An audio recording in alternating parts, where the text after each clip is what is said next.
Welcome back, everyone. So the next stations that we want to start focusing on really focus on Mary's involvement in Jesus' ministry, and a good place to start, we thought, was with the wedding at Cana. And this can be found in the Gospel of John in chapter 2, verses 1 to 12. And it reads as follows. On the third day, there was a wedding in Cana of Galilee, and the mother of Jesus was there. Jesus and his disciples had also been invited to the wedding. When the wine gave out, the mother of Jesus said to him, "They have no wine." And Jesus said to her, "Woman, what concern is that to you and to me? My hour has not yet come." His mother said to the servants, "Do whatever he tells you." Now standing there were 6 stone water jars for the Jewish rites of purification, each holding 20 or 30 gallons.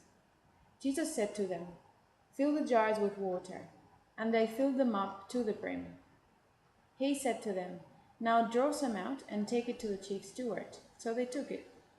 When the steward tasted the water that had become wine, and did not know where it came from, though the servants who had drawn the water knew, the steward called the bridegroom and said to him, "Everyone serves a good wine first, and then the inferior wine after the guests have become drunk. But you have kept the good wine until now."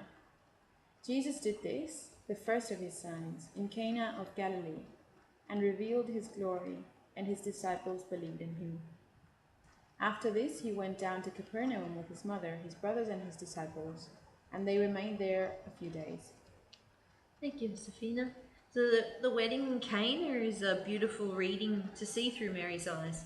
I think this reading is particularly a good example of the type of mother that Mary is. In prayer, I noticed Mary is a mother who always encourages. Firstly, she told Jesus that they had no wine at the wedding. And this wasn't to disgrace or to scandalize the couple. This was simply her way of encouraging Jesus to take action. I must be honest when I say that I haven't always contemplated on Mary as a mother who encourages me.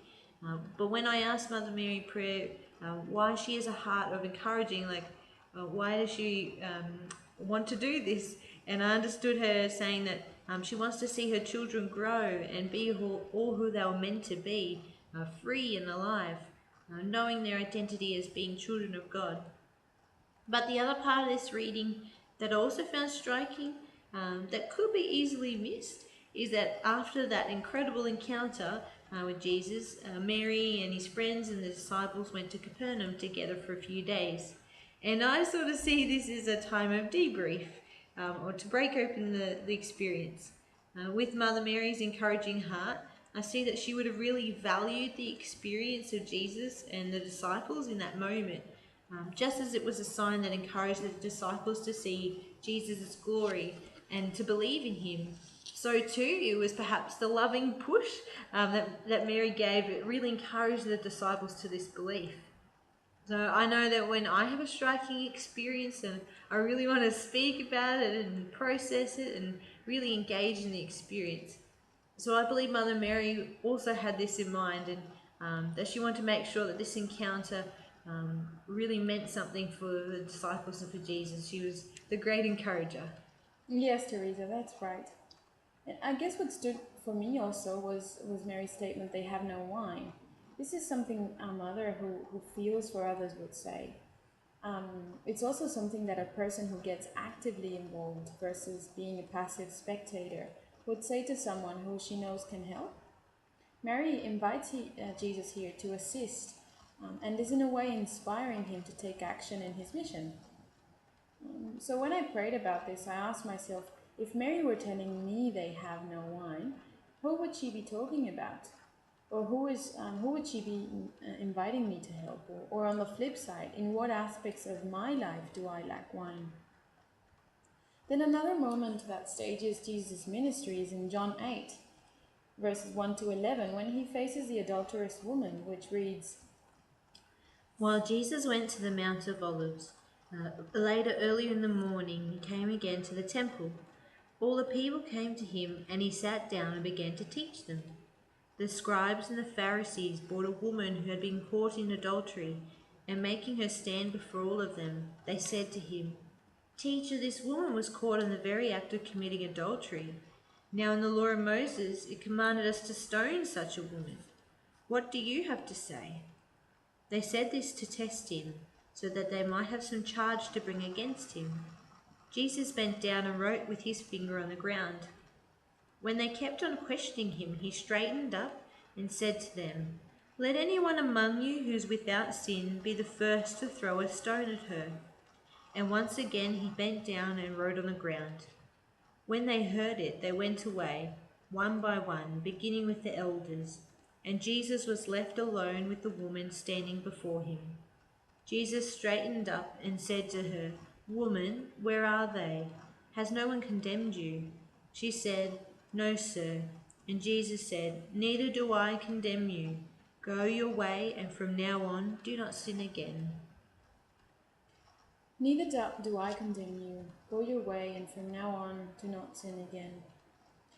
In prayer, this last sentence tells me that there's a lot of Mary in Jesus' ministry. A lot of her gentleness, her patience and obedience. The gentle assertiveness when correcting others who are in sin. Or knowing which words to use in a personal way, in a way that helps us understand. That's right, and it's really beautiful to look through Jesus' encounters through Mary's eyes. The line that particularly struck me in the reading was that they made her stand in the middle, which is in relation to the teachers of the law and the way that they forced the woman in adultery in the crowd of people. And it was really a way of humiliating her in front of everyone. I see Mother Mary's influence also here in Jesus' sensitivity to this woman's experience.